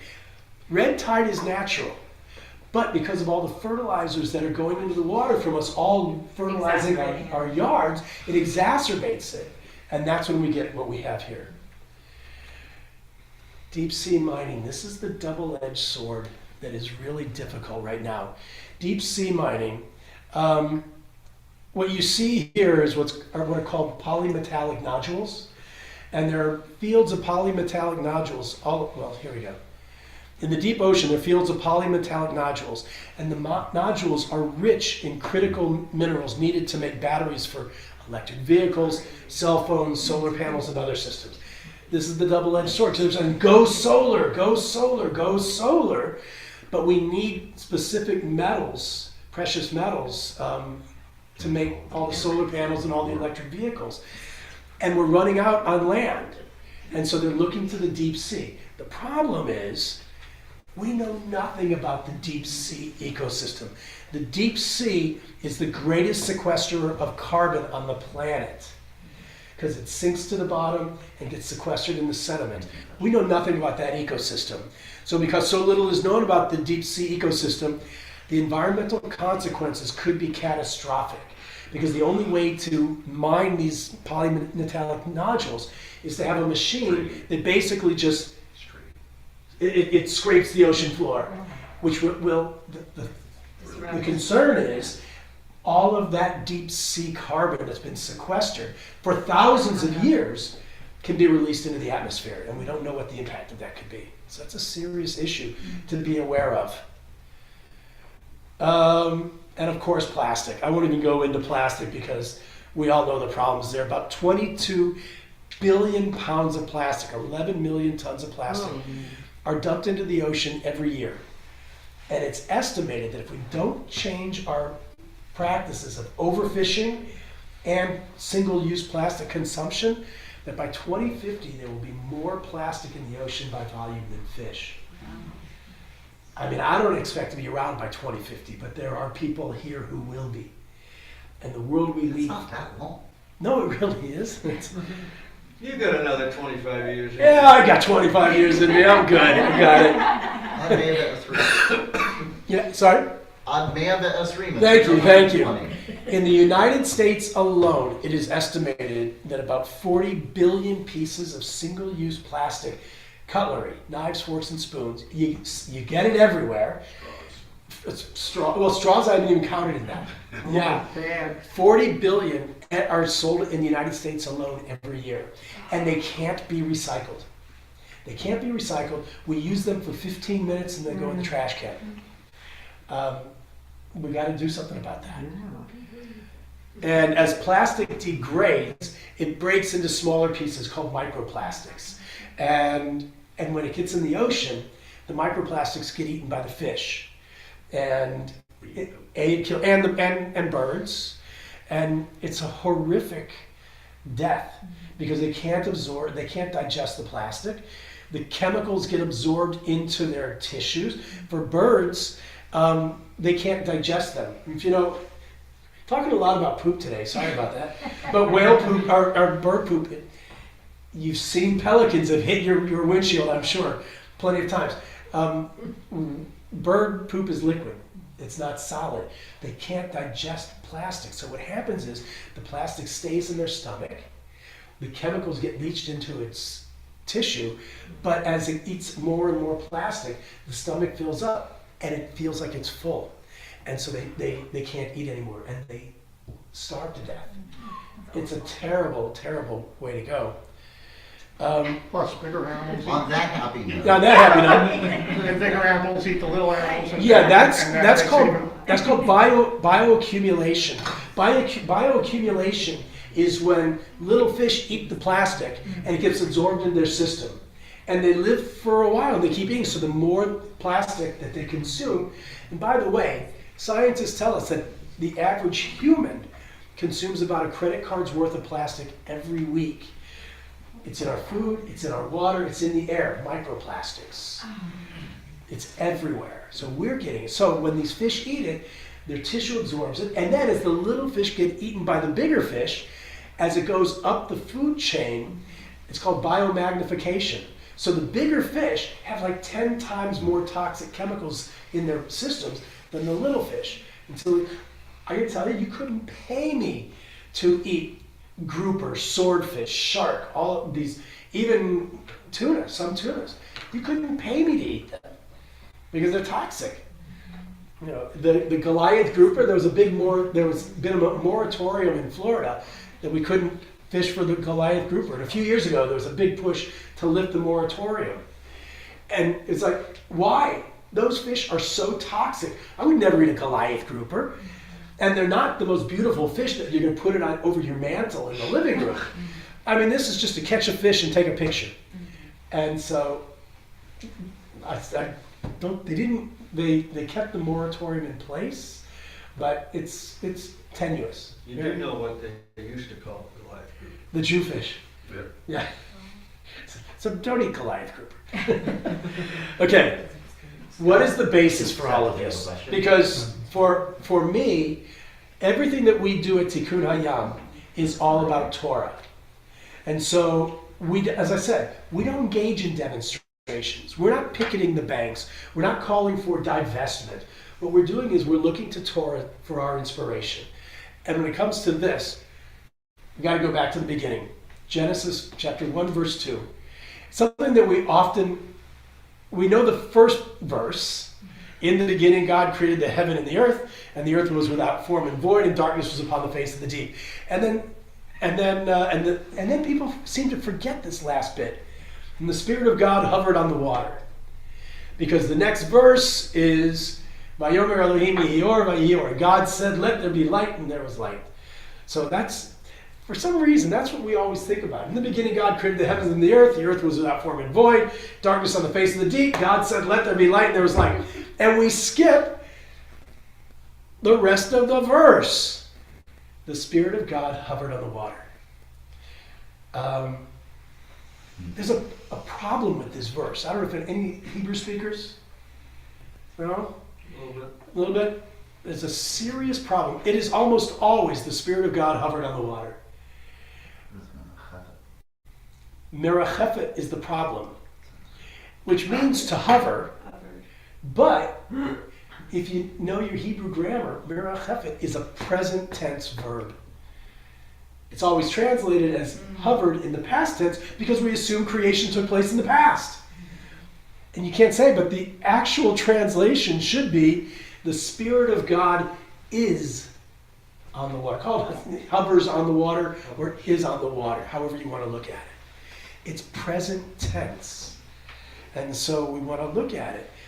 And then if we understand this whole blue carbon ecosystem, and we understand that God is on the water, we need to look beyond our terrestrial understanding of Torah to see how this plays into the aquatic environment as well. And the end of that chapter is what we use when we talk about blue carbon. Wait, so Ed? Yep. Or Rabbi Rosenthal? It's okay. Delilah, can you read that for us? The next one. The next one. Oh, the next one? Can you chant it for us? Is this You your want me to parsha? remember it. You got it.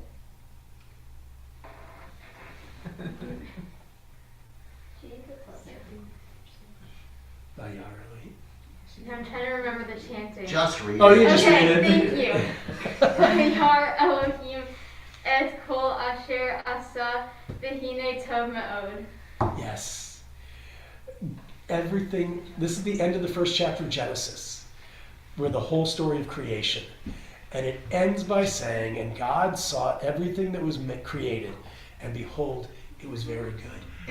And if you were here for Delilah becoming bat mitzvah, and it's as we just heard the negative, right? If I remember correctly, Delilah, the tov ma'od was to remind us that as we're talking about life, we have to look at the negative and the positive, right?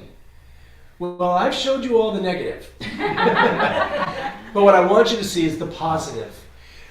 The Torah tells us God has given us a perfect system. The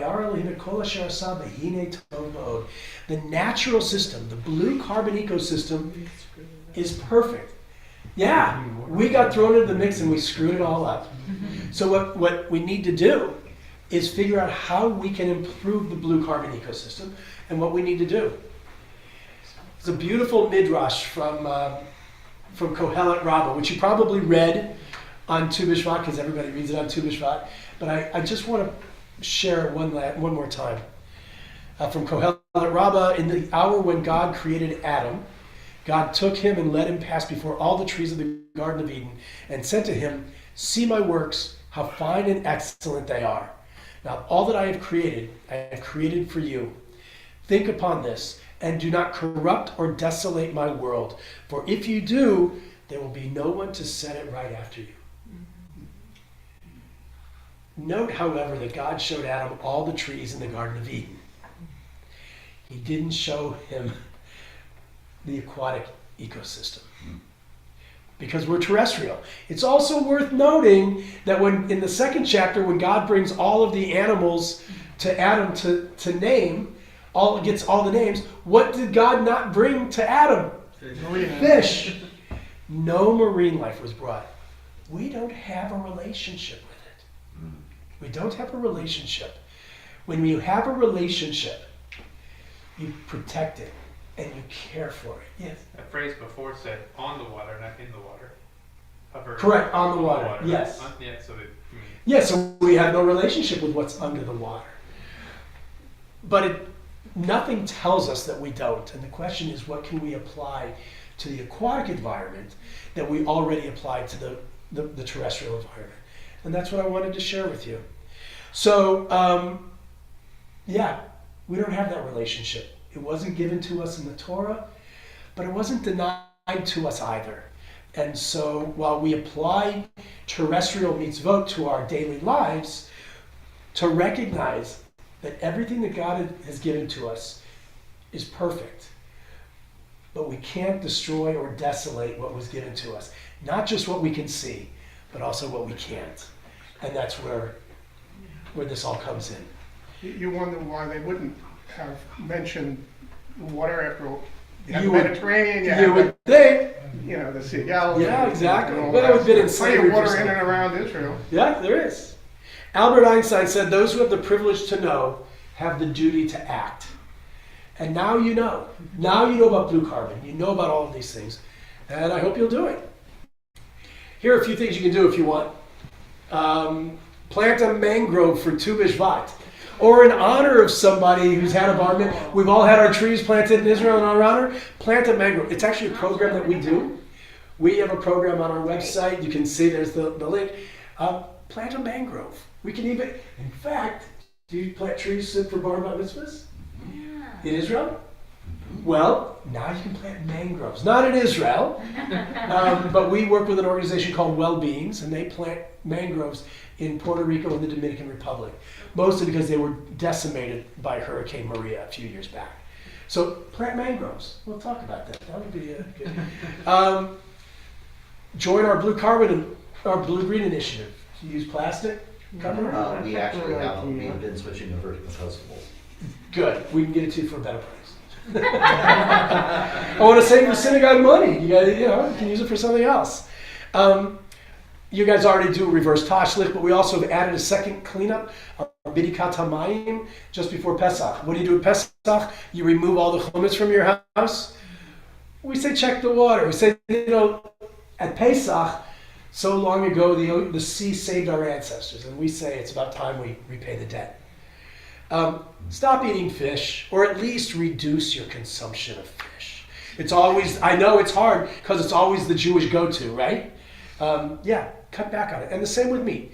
Just cut back, because the impact those industries have on climate, you're not hearing anybody talking about boycotting meat, but cut back on it. We don't have to boycott, just vote with your feet. Stop using fertilizer on your yards. I don't know if everybody does that here. I stopped. I stopped. Good. I stopped. And you know what? My yard still looks fine. Maybe it's not, and maybe not as good as my neighbors, but you know what? I feel good because I know that I'm not contributing to this. Raise money to purchase coastal land to keep it from being developed. That's one of the biggest challenges we're facing in the U.S. Stop using single-use plastics. Does everybody have a reusable water bottle? Oh, yeah. It's so easy, so easy. Just don't do it. They say every day about 500 million single-use plastic bottles are produced. That's enough to circle the planet 5 times every day. And it doesn't go away. It ends up in landfills and in the ocean. Yeah, but I have a question about that. Like, all the grocery stores and their plastic bags, and every store you go to has plastic bags. Everybody have reusable bags? Yes, but Okay. I ask them, like I asked a fruit stand, could they switch from all this plastic? But they said, this is cheap. It's so cheap. Right, so how do we get them to stop? To get them to stop, you stop using it. Yeah. Oh, of course, I That's stopped the way it is. using If it. everybody Yeah, stopped using but it, that buy doesn't yourselves stop them. 4 or 5 reusable bags. Again, you can get all this on our And website. by the way, even with reusable bags, there are organizations, I don't know if you all have done it, where you can get the reusable bags that are actually made out of plastics. Yeah, recycle They're plastics. recycled And you can plastic. recycle your plastic at Publix, which Yeah, we you can. always do. So, I'm just not certain that they're actually doing and, it. and as we're seeing this list, one of the phrases that keeps coming to my mind is from Pirkei Avot, mitzvah gerer mitzvah, Yes. and avara gerer avara. One mitzvah leads to another mitzvah, and one sin leads to another sin. And that's part of the challenge of this and we're Jews, right? So we tend to look on the negative. Just saying, right? It's easy to look at all the things we're doing wrong, but then there's part of the power of what are the things that we are doing right? What are some of those positive things that we can do for each time we go to the store and remember our bags? When we do carry around those water bottles with us, looking for those little pieces of positive things that we're able to do, and one time you do it, then strengthens it for the next and for the next. Exactly. We had a bat mitzvah here, right? And I don't usually pick on bat mitzvah students to have them read Torah, but that happened to be her Torah portion, right? And exactly what she talked about at her Torah portion, and it's great that I've got you blushing now. Oh, you really are. But one of the things they did for the celebration is they found a company that does commercial composting. And they actually brought in 3 trash bins, and all of the food that was at the bat mitzvah went into those bins, and then they came 2 days later and picked up those bins and took it away to compost. Yeah. There are some of those institutions and organizations. I know on the East Coast we actually they worked with a group that did the recycling of the soft plastics, so Ziplocs and shopping bags and cellophane and all of those soft plastics, and we're taking them, and they were part of a recycling process. And so it's working with Tikkun Hayam and some of these other groups to figure out what can we do as individuals, but also as a congregation. What are the things that we can figure out the chutzpah to do, whether it's some composting on our campus. They have a beautiful worm bin at the school next that is part of our congregation. Do we have rain barrels? Because then if we're not irrigating and using the electricity, but we're having the rain as it's coming off the roof, and it's then not going out as runoff and picking up all of the stuff from the street. There are different things we can do that change both the way we move, but also then start to impact the planet.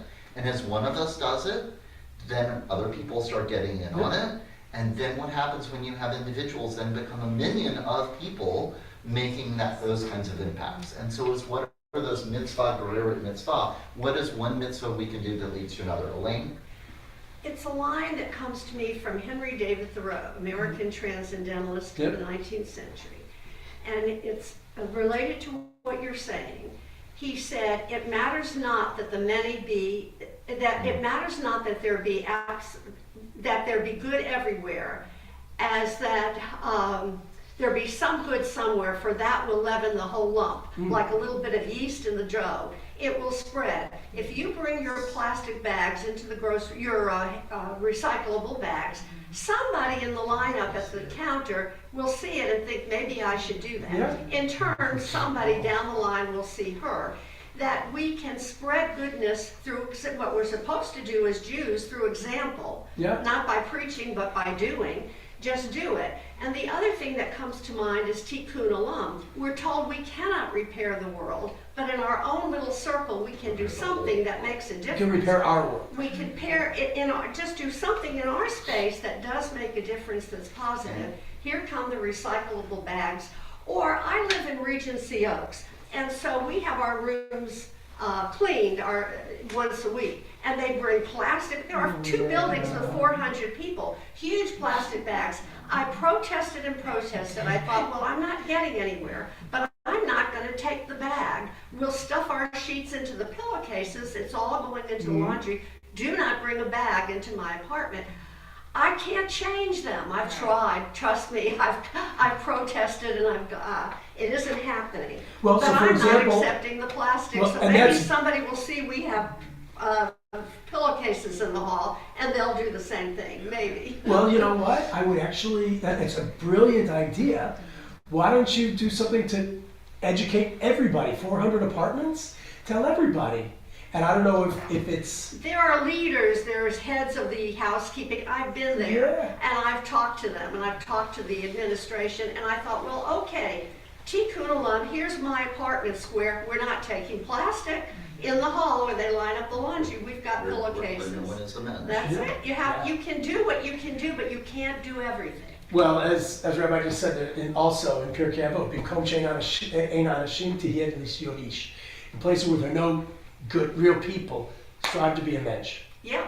So you make a difference. Susan? I want to know if we can do something here with, like, not use plastic, set a model, have recycling for the own eggs and make it, and not use plastic cups and plastic plates and. So a lot more of our stuff is compostable. You'll notice with our plates and our plastic, the plasticware we're using, I think a good portion of our plasticware that we are using is actually compostable stuff. Can we make compostable bins then, so it goes in it and then it gets composted? Those are the next stages of what we need to work on. Well, Because Delilah, that if you're using the corn-based compostables, they require, so if Delilah found a company that does industrial composting, that's fine. But if you don't have industrial composting, even the corn-based doesn't break down in a landfill or in the ocean. And if it makes it into the ocean, it'll break down without the toxic chemicals, and that's good, and even in a landfill. But if it's in the ocean, it can still be eaten by the marine life. Yes. Well, I just wanted to speak to your fertilizer. You know, you mentioned you kicked fertilizer. People said they did. The yard looks okay. I mean, we don't use any fertilizers, and we've replaced a lot of our yard with Florida natives. Yes. So, you know, your grass might not be green, but you could get a Florida native ground cover that doesn't require any spraying, any fertilizer of any kind, and it's beautiful, and it's green, and it has little flowers. Yeah. And so there are alternatives. It's just, it's going to take a change in the way that you think about what your yard should look like. And right? that's exactly the point. It takes, But we've had a lot of people who walk by and say, oh, this is gorgeous, and I'll let them know it's Yeah. Florida native. So Yeah. like what you were saying, as people see that you're making changes, it could encourage Somebody will be others. inspired, right, Exactly. from that person. Right. so I hope you've learned something new that you weren't familiar with today, and I hope you've seen how it relates to Torah. Remember, everything that God created is good. It's we who've screwed it all up. And so it's our responsibility. No to pressure. set it right. Can you put your last slide back Sorry? on, your last one? Yes. Oh, I like that. Rabbi, the whole thing that you've talked about is, I think we've all become educated by your presentation. Uh-huh. I think we'll remember that. We're a small group of people. This week on the national news, they talked about microplastics affecting people, why we have so much Alzheimer's and other Yes. health issues that we never had before in our society. And a lot of it does come down to basics, like you're talking about, the water bottles and the other things that we do Mhm. that infect and affect the oceans and the fish. I mean, we're told all the time, eat fish, don't eat meat, eat them and fish. But, you know, we're learning that we have to find other food sources to get the protein and to be healthy, and which plants we can eat, etc. So I want to thank you for the exposure Thank you. and the presentation. Thank you very much. Yes. My daughter wrote a book on that. It's called Recipe for Survival.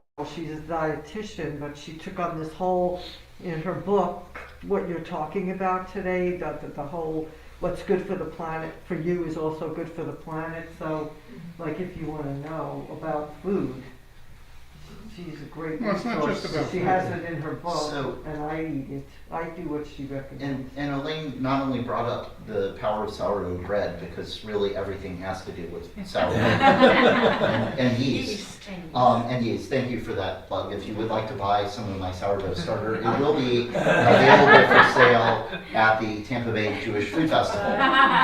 All three versions. But you also used the term tikkun olam.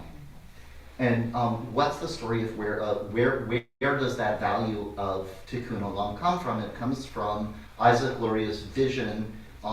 We heard the creation story, right? When God was creating the world, God was everything. And then God God contracted and created space for creation to happen. And what we're told is that there were vessels that God created in that space, and God's light poured into one, and it overflowed, and it went to the next, and one of the vessels has a crack in it, and then it explodes and sends shards and sparks all over, and that's how creation happened, right? The Big Bang, as reported in the 16th century, even before the TV show. And what is Tikkun Olam is going and starting to repair, bringing back and setting up that chain of vessels, and finding those sparks of holiness and getting that flow going again. Here we're talking about impact that we can make, and sometimes it's easy to feel small, but what happens if everybody in this room starts doing some of these actions and then we as a congregation figure out how to do those? What happens to the vessel? We start filling positive vessels with making an impact, and what happens when we fill a vessel of all of the capacity of what our congregation can do? It'll overflow and start impacting and going to others. And so talk about that as that act of tikkun olam, and tikkun hayam is the more each of us and as we as a group support each other to do it, the more of an impact that we're able to have. Just, isn't that part of our role as Jews? Yeah. In being a light unto the nations, we don't become that by preaching. We become that by doing, by living the laws. And then others see that. And then comes the spreading again that you're talking about and the example. Well, this is one of the things, what we've done with Tikkun Hayam. I am unapologetically ethnocentric. I believe that when Jews get involved in an issue, substantive change takes place. This is our role. That's Tikkun our Olam. That's right. Our covenant. But the environment is very low, especially after October 7th. The environment is very low on the Jewish communal agenda. In fact, one of the challenges we face is if you're not talking about Israel or anti-Semitism since October 7th, nobody wants to talk to you. And I don't really do much with I don't fight anti-Semitism because, far be it from me to quote Taylor Swift, but haters are going to hate. and I'm not going to change them. How am I going to? I'm not dealing with them. I'm dealing with the other people who've not been exposed to Jews, who hear about. And I believe the best way to fight anti-Semitism is being open, visibly Jewish, and doing good. A kind person who's respectful of others and who does the right thing. Yes, but the environment on the Jewish communal agenda is very low. And I'll say it, water and the ocean and the aquatic ecosystem is not even on the radar. But it's a very simple fact. Climate change is real. The planet's getting hotter. And if it gets hotter, it's not going to be very pleasant. It's going to be hard. Our world will grow inhospitable. It'll grow inhospitable, but we're humans. And we'll do what humans do. And that is, we will adapt. It's another fact that the ocean as we know it is dying. Or I should say, after everything I shared with you, we're killing it. And the simple fact of the matter is, we'll adjust to climate change. But if the ocean dies, we all die. Because this planet cannot sustain life with a dead ocean. And I believe that the Jewish community needs to get engaged with this. Especially, we live in Florida, for God's sake. We're on the front lines. And we need to, which reminds me, I have something for you. Oh, God. I would forget my head if it wasn't attached. Oh, yes, I do. Oh, good.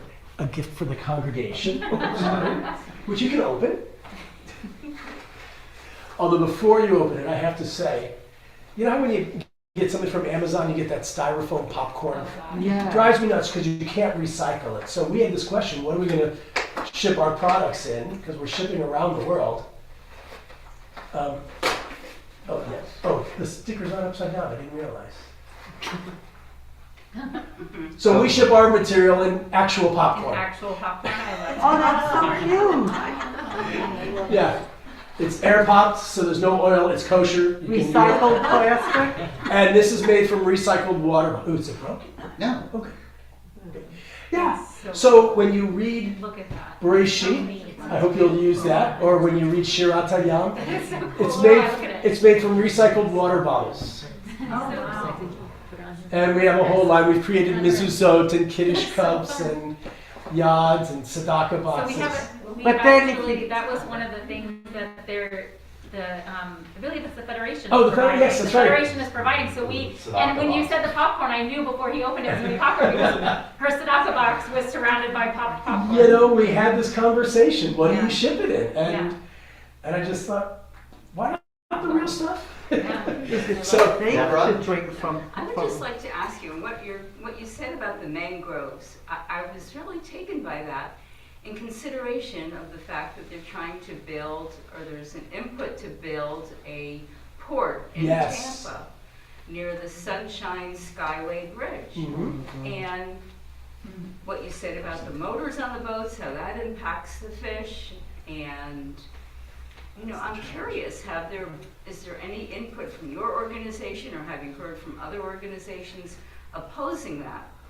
Yes, there are a lot of people who are opposing it. I mean, we have tremendous organizations in our area. Tampa Bay Watch is fantastic. Follow what's happening in our area, and yeah, there are organizations that are really working to stop that, because the impact can be tremendous. I mean, terribly tremendous. So yeah, and if you've never had the opportunity to kayak through a mangrove forest, you can go to Eco-Immersion at Wheaton Resort, Wheaton Island. Wheaton Island, and you can. If you've never done it, you should. It is to kayak through a mangrove forest is absolutely, it's primeval. It's just amazing. So you should do it. It's really. And so we will, all of these are different things we are actively interested, I'm actively interested in try to bring people along. But please realize we also do have in the back, if you would like to learn more about Florida-friendly landscaping, that's our whole pollinator garden project, working with Safety Harbor Garden Club. That's what we're planting in the back, as well as vegetables and produce. How can we, instead of just going to the store for everything, what are things that we can grow here that then become part of our ritual? Where is it here? If you go straight through the breezeway towards the back gate, there are 8 boxes that are back there, as well as the beginnings of our pollinator garden. What's happening tomorrow, Rabbi? And then tomorrow we are making the butterflies that are actually part of the butterfly project for Holocaust memory that will go up on the wall that's adjacent to the butterfly garden. And so that's actually happening tomorrow. And yes, we started planting the butterfly pollinator garden in the middle of a snowstorm. So it was a Florida snowstorm last Sunday, but I saw flakes, I promise. I saw flakes of snow. I believe you. Yeah. I believe So one last thing, we're going to be hosting the cantorial concert here tomorrow, if anyone doesn't know about it. And we're very proud that our synagogue is a location for this group of cantors throughout Tampa Bay and outside of Tampa Bay. And tell your friends, because I know it's Super Bowl Sunday, but it's at 3 o'clock.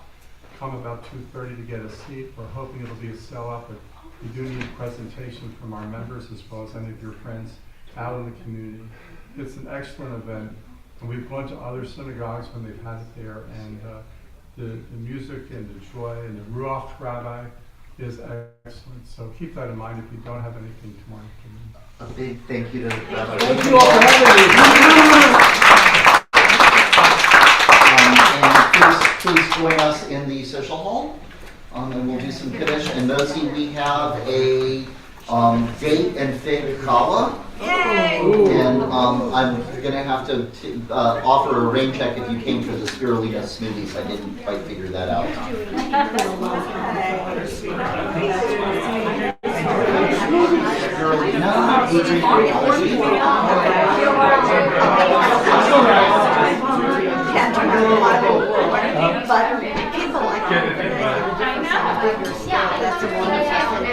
Oh, now she. Yeah, I know she cares. More or less, I was Slap her. in the newspaper. Thank you. And I did a story on the fishing guys in the net.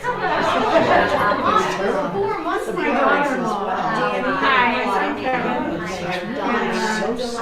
wrote a story on it, and I remember going over the causeway and watching them fishing on the side. I'm picking up the nets and the lines, the fishing lines that were left behind. Almost got tangled up.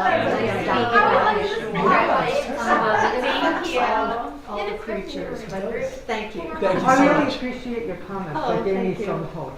Oh, That one person can affect others. Yes, like I that. remember the line now. It matters not that the many be as good as you, as that there be some absolute goodness somewhere, for that will leaven the whole lump. Somebody right here does something good. Someone here spots it. No, I Okay, and then agree with off you. it goes. It's like you said, because I remember I forgot my reusable one day. I left it in the car. I saw someone walking with one, and I said, "Oh yeah, go get it." Yeah. Like, it was You know an what else can make a inspiring- surprising difference, and I find at Regency, because it's older people, a smile.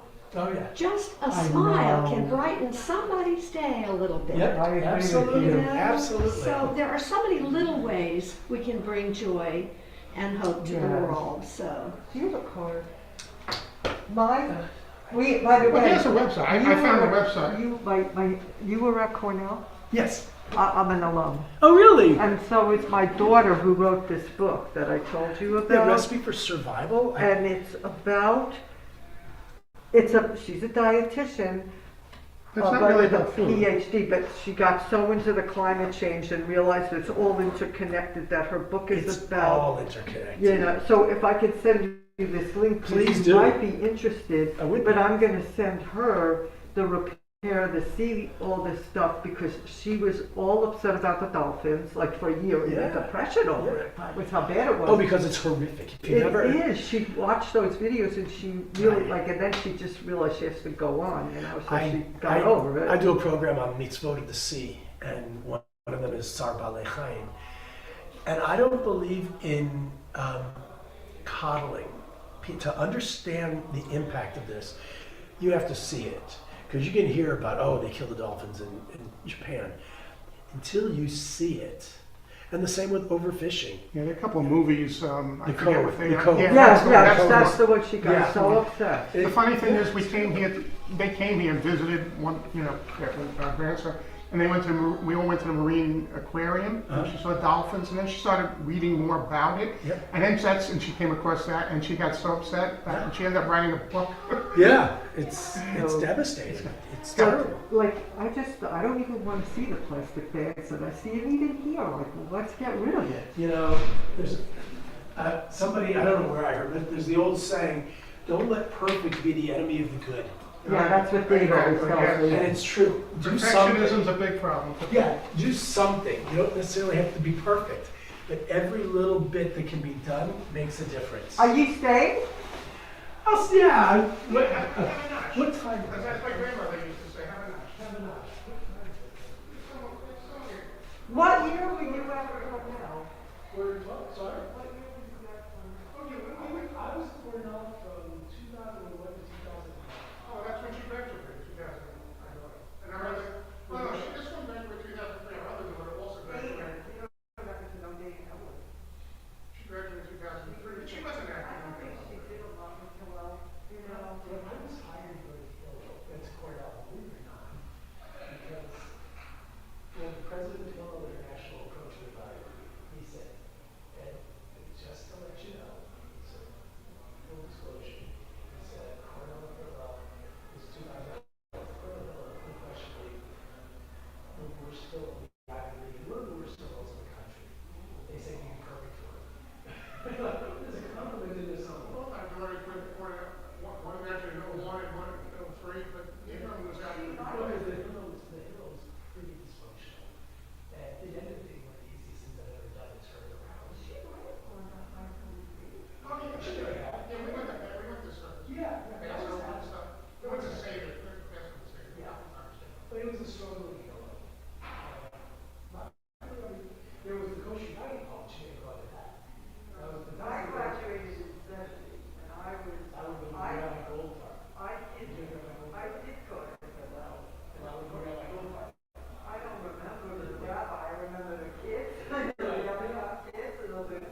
how much help? Well, I guess most of it is about the lineage Mm-hmm. between Adam and Enoch and Melchizedek and Mm-hmm. that chain. I just wanted And- someone who may give me some insights on. Well, I will tell you that we tend to think of it less literally and much more metaphorically. That's good. And for how we take care of each other and take care of the world and make ourselves make the world a better place. Yes, you take care of yourself so that you can take care of others. So you are welcome to give me a call during the week and see what I can do to visit with you. All right, that sounds great. Okay? Thank you. You are very welcome. Enjoy your day. Have a good day. Yes, you do. Thank you. Thank you for visiting.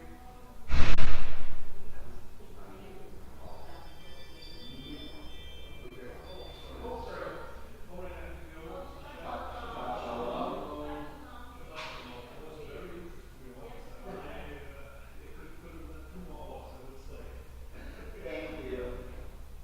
I should probably stop the Zoom. I should probably stop the Zoom. Oh, yeah, that would be a good thing. You mean, that was recording still?